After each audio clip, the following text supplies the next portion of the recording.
Support for this podcast comes from Bryn Mawr Communications. BMC produces a number of informative podcast series spanning a variety of topics in ophthalmology. Discover a new show at itube.net/podcasts.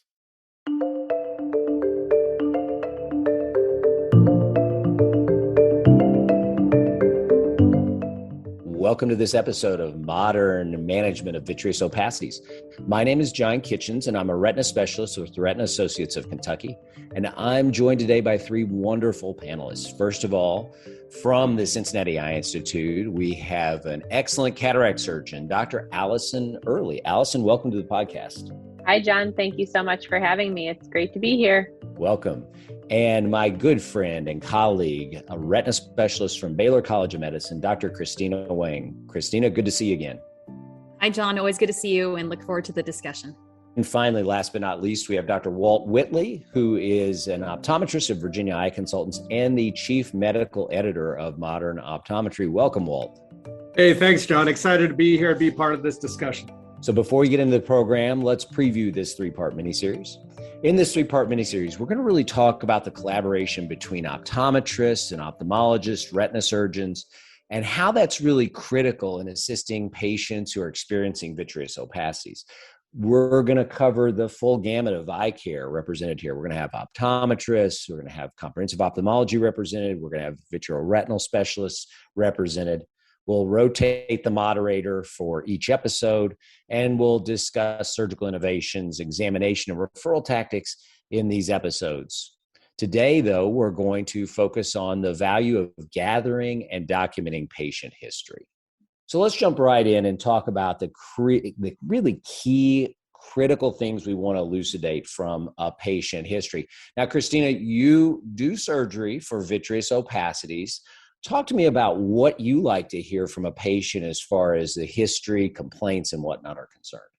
Yeah, I think for this particular condition, John, history is so critical. And I know we're going to get into that a little bit later, but findings on the examination and even our very specialized ancillary imaging may not always reflect the symptoms that patients truly are suffering from. So history is critical, is the first thing to emphasize. What I really like to hear are really three things. The first is duration. I like to hear how long they've been suffering and experiencing and being bothered by these floaters, because we know that the majority of patients who experience a posterior vitreous detachment or have vitreous opacities will neuroadapt over time. Usually that takes place over, 3-6 months, sometimes a year, but a lot of times they won't notice them eventually. So I like to know how long they've been experiencing those symptoms. The second is really trying to get a gauge on severity, and really drilling down into that becomes the third part, which is how it's impacting the activities of daily living and the things that they enjoy in their life, trying to get a grasp on visual function. Are the vitreous opacities preventing them from playing their tennis or golf? Is it preventing them from driving, reading? I try to get a gauge on those activities. And Christina, what about prior history of ophthalmic surgeries, cataract surgery, history of retinal detachment, other things such as that? Is there anything that is more inclusive for these patients or exclusive from your consideration for vitreous opacity removal? Yes, of course. I mean, the entire past ophthalmic history is really critical in factoring that into the risk-benefit assessment for these patients. And first of all, I think the patients that are kind of the ideal patients, we would all agree, are the ones who already have a full posterior vitreous detachment and are pseudophakic. It doesn't mean they have to be categorized into that group to have vitrectomy for vitreous opacities, but it definitely, I think, lowers some of the risks that can be associated with performing vitrectomy for this condition. Additionally, any other retinal pathologies are important to note. If there's something that might be causing those symptoms or contributing those symptoms, you want to make sure you note that, because then you know how to counsel them and what they can expect. If they have an epiretinal membrane, for example, John, doing a vitrectomy for vitreous opacities without peeling the membrane may not help the symptoms that they think are attributed to the vitreous opacities. So I do think that it's important to take a detailed ocular history as well. Now, Walt, I'd like to come to you next because you're on the front line and you have your finger on the pulse of optometry. Do you feel like optometrists are starting to gain a greater appreciation for the impact vitreous opacities have on patients? And do you feel like they're finding a formula to figure out who to refer? And if so, what is that formula? Yeah, this is something that we're talking about more and more as we learn about that there are options that we can refer our patients for. And, these days, many of our patients, they're already coming in and they've already done their research and they've been suffering from floaters. And I had a patient today I was seeing for dry eye, and she goes, "Oh yeah, hey, can you tell me a little bit about this this procedure called a vitrectomy for vitreous opacities?" Or, "Hey, actually, I looked up, I was going to go see this guy in Texas that does lasers for floaters and vitreous opacities. Can you tell me more about this?" And I said, "Well, today we're still taking care of your dry eye, but this is something we can definitely talk about." And I said, and so I just went back through our history. But, having that conversation, and we've all spoken on calls like this before. And, I've worked with a couple retina specialists as well who are upstairs from my clinic. And so, they have told us that this is a great option for many of our patients. And this is something that you need to make sure you're talking with your retina specialist and seeing, is this something that they do? Who are the patients, just as Christina just mentioned? And what is that history like?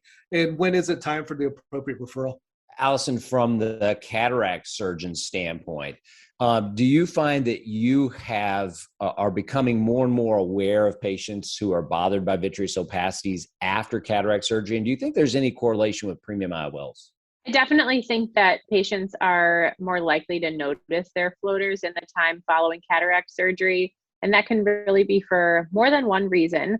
Sometimes patients now can see so much better and they have much better contrast sensitivity that they can appreciate floaters that were already there, but maybe didn't bother them if they had a very significant cataract.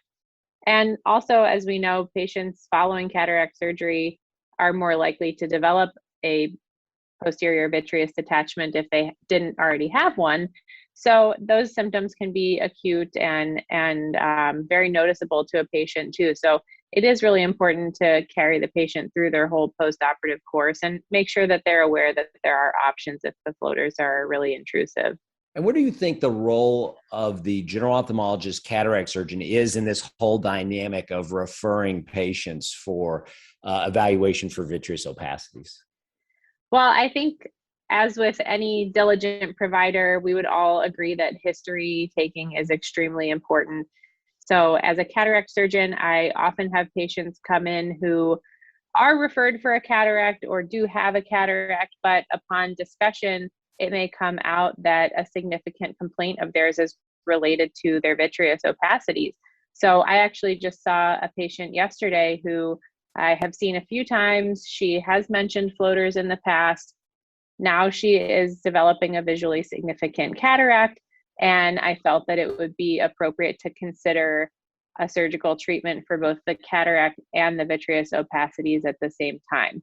So it's important to gauge where the patient is in terms of other ocular disease, how much their vitreous opacities are actually a complaint. It may not be the reason that somebody makes an appointment, but it could be a secondary complaint that's still very high on the list. That's a great point. That careful history taking we're hearing over and over is really so critical. Christina, we brought up an interesting point with Alison, and that is vitreous opacities and cataract. How do you address both of those issues from the retinal standpoint if a patient does have both happen? I think there's different approaches depending on the retinal surgeon you talk to about this. For me, if a patient is phakic and they have a full posterior vitreous detachment and their cataract is moderate to advanced, I think this is actually a great opportunity to perform a combined approach where you actually will go in, work with a cataract specialist. They remove the cataract, and then I follow and perform a vitrectomy for those vitreous opacities. And I think those patients are extremely happy because you're taking care of two problems in one. Of course, it's very important, as we all talked about earlier, to sort of tease out and make sure that those two components are both needed. And usually they are, especially if the cataracts are moderate or advanced. And that's because, John, as you and I both know, after a vitrectomy, most patients are going to have progression of their cataract anyway. So I like to take that opportunity to address both at the same time. If the cataract is mild, however, and it's true, after I've teased out the symptoms, I really feel like it's the vitreous opacities that are very bothersome to the patient. They've been present for 6 months. They continue to be severe and affect their activities that they enjoy doing in their life. I will occasionally take a patient, even if they're phakic, for vitrectomy to treat the aspect that's bothering them, but I carefully counsel them preoperatively so that they fully understand that they are going to require another surgery, probably in rapid succession within a year or so, to remove the cataract. But most of the time, the patients who are coming to us are already at the age where they have a little bit of cataract anyway, and they were bound to need that second surgery at some point. So, again, it's all about how you approach the patient. That being said, I will say there are cataract surgeons who will only take pseudophakic patients. And, I think that's fair for their own reasons as well.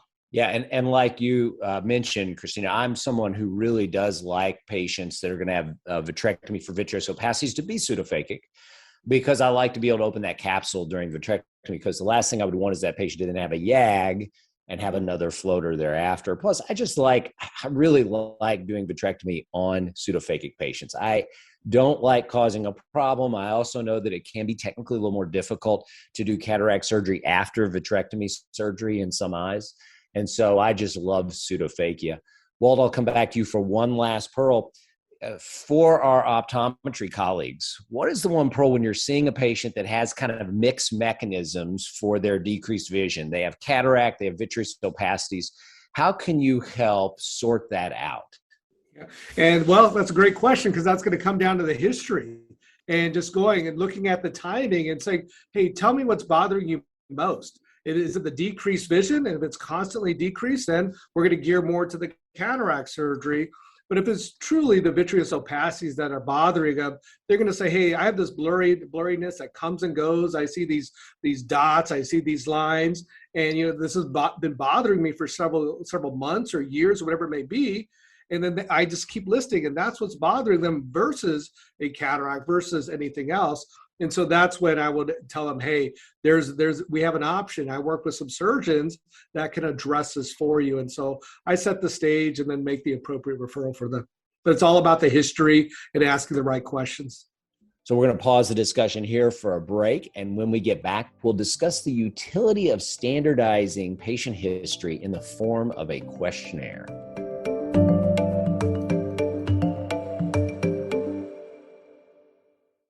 Support for this podcast comes from Bryn Mawr Communications. BMC produces a number of informative podcast series spanning a variety of topics in ophthalmology. Discover a new show at itube.net/podcasts. Welcome back to the miniseries, Modern Management of Vitreous Opacities. I'm your host for this episode, John Kitchens, and I'd like to explore whether standardizing patient history in the form of a questionnaire is beneficial, feasible, and whatnot. So, Walt, I'm going to start with you here. Let's talk about the possibility of a questionnaire. First of all, do you use questionnaires in your clinical practice? And if you do, what do you use those for? And would you see a questionnaire that a patient fills out being beneficial for the evaluation of vitreous opacities? Well, I work in a surgical practice, and we love questionnaires. And depending on what specialty you're in, I oversee a lot of the dry eye clinic. And so we utilize a speed questionnaire. We know our cataract surgeons, they have their lifestyle questionnaires.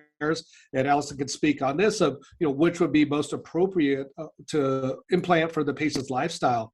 As for vitreous opacities, this is not something that we've utilized and not something that we've even talked about in the past, but I'm interested in learning more and what your thoughts are on this as well, because that's always been a question, is when do we refer a patient for vitreous opacities to either you or Christina?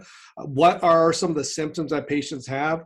And that's a lot of questions that many of our colleagues have is, how long do the patients have to have it? And if we want to start a questionnaire, well, we can just do it right now. So how long they've had it, how frequent does it bother them?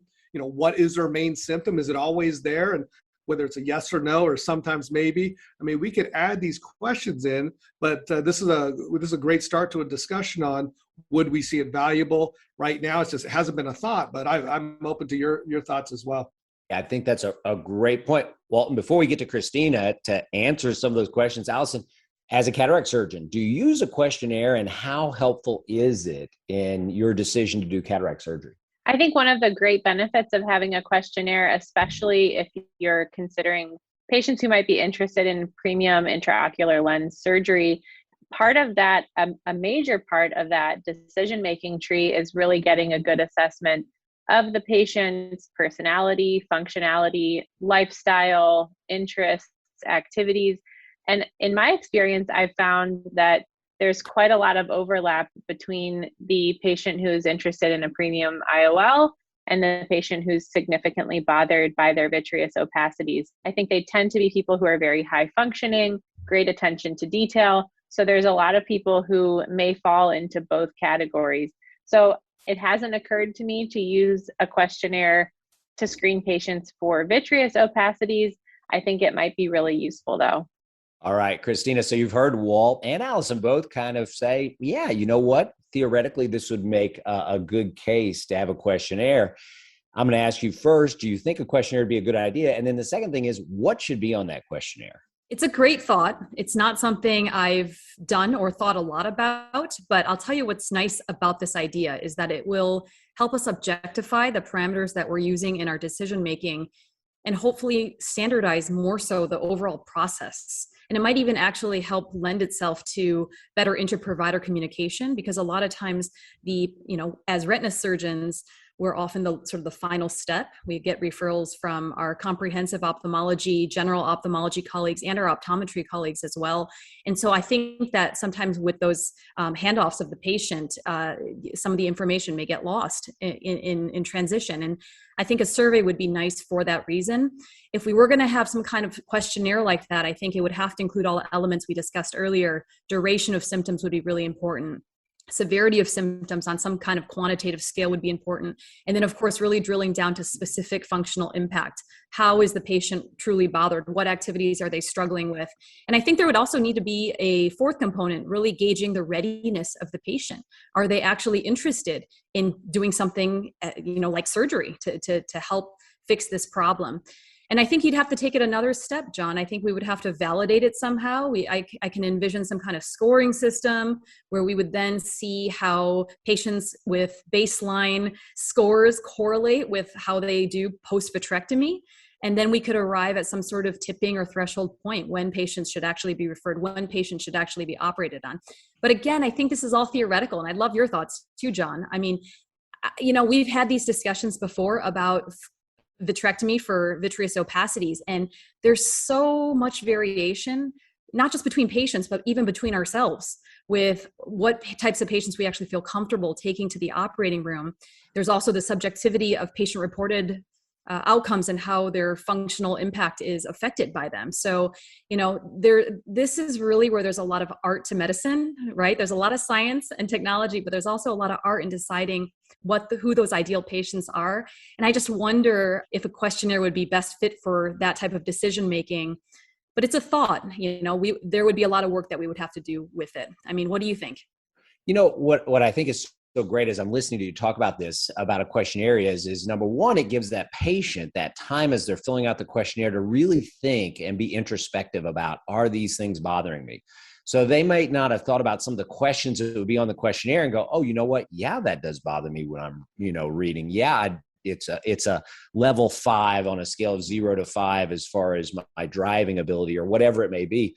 So it gives them a chance to sit in the waiting room and think about their symptoms. The second thing is it allows me to see the patient's report in almost more exacting detail before I walk in to see the patient. Because now what I have is I have my referring doctor's note that sometimes is sparse. I have what my technician has written down as the patient's chief complaint, which is sometimes sparse. And I have to go in and discern, is it really floaters bothering this patient or vitreous opacities bothering this patient, or is it cataract or dry eye or whatnot? And so if we can really narrow that down before I ever walk into the room, I can imagine that a lot of my questions that I spend time with the patient going over will simply be answered on the sheet. And I'll say, hey, I just want to confirm that these are the things bothering you. Let's talk more about the procedure, or let's talk more about how this could or couldn't help you. So I think it's interesting. The final thing is having some scoring, and I love the idea of having a post-procedure scoring, will give us a metric to be able to show exactly how much this helps patients. We see it every day. I mean, listen, some of our happiest patients are the patients that we remove these vitreous opacities on. It can be life-changing, and they are so grateful. But we can't quantify that because they come in 2020 and they leave 2020. But the happiness level is 2010. They are just off the charts as far as happiness. And so having something that could be scored and graded would help us in a big way with that. You know, John, I'm listening to you talk about this, and I'm going back to the dry eye clinic because we have a validated questionnaire. If a patient score, we use a speed questionnaire. If it's 6 or 7 or higher, we're doing some type of dry eye treatment. If we're doing a procedure, we see them back in about a month, and we give them the same questionnaire. And roughly, they're going to do about 50% better on a daily basis on how their eyes felt. And so, just listening to you both of you, all three of you speak, and listening to having objective numbers to see the improvement in their quality of life. And now, Walt, has that been something that's now being used in research? How valuable is that, or how mainstream is that in the optometric community?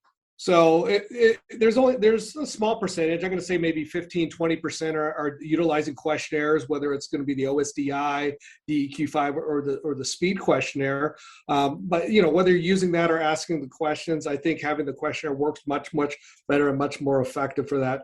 I think the issue is, and I hear this from colleagues when I'm telling them, hey, you should try a dry questionnaire. I can say, hey, try this vitreous opacities questionnaire. Like, well, people tell us to use a questionnaire for contact lenses, for whatever spectacles they're wearing, and so it can go on and on. So where that fits in, that's could be a question.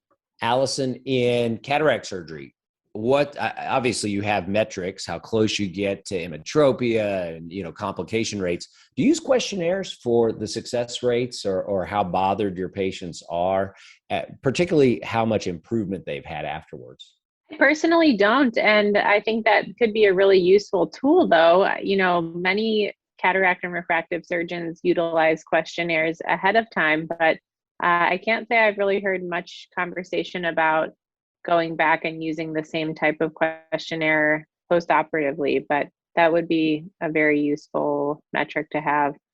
Very, very interesting. So I certainly think that there's a opportunity there for perhaps dry eye specialists kind of lend some of their experience with questionnaires, and certainly, Christina, to us gather some like-minded retina specialists and see if we can come up with something that could potentially be validated. That could be extremely valuable, not just for grading our patients' problems, their successes, but then eventually justifying this to insurance companies. Should this come under scrutiny? What do you think, Christina?